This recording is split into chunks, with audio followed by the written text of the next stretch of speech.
Music by Chandan Singh.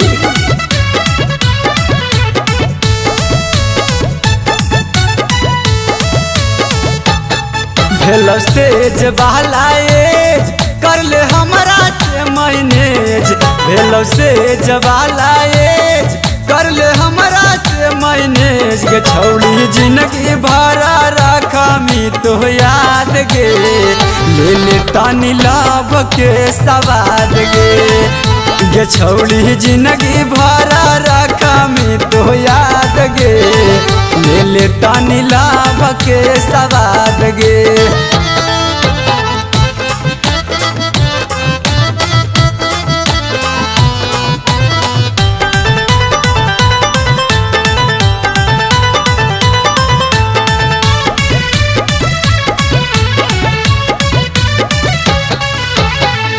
कहिए से रखले ही आई तोरे पर ध्यान गे। देख के फिगर तोरा डोलो हई मान गे। कहिए से रखले ही आई तोरे पर ध्यान गे।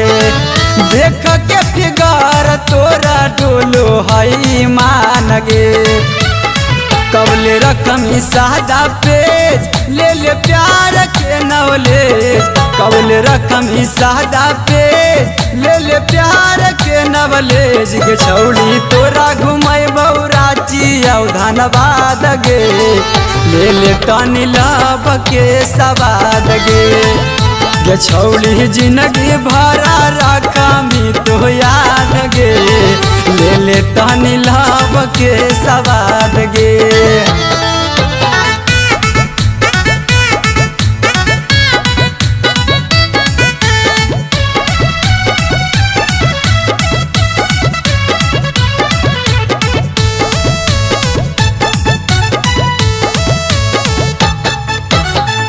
मौका के फायदा जदी अभी नहीं उठाई में गे।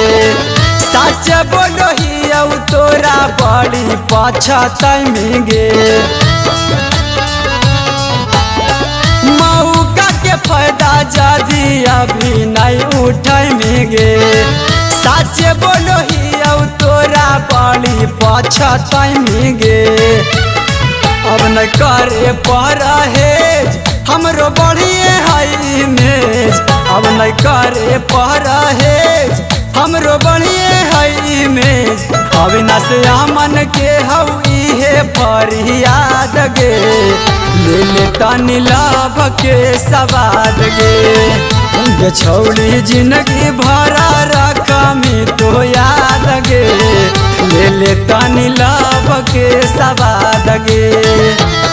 भेलो सेज वाला एज कर ले हमरा से मैनेज।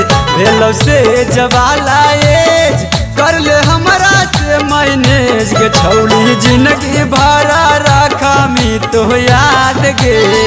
ले ले तानी लाभ के सवाद गे छौड़ी जिंदगी भरा रखा मी तो याद गे। ले ले तानी लाभ के सवाद गे।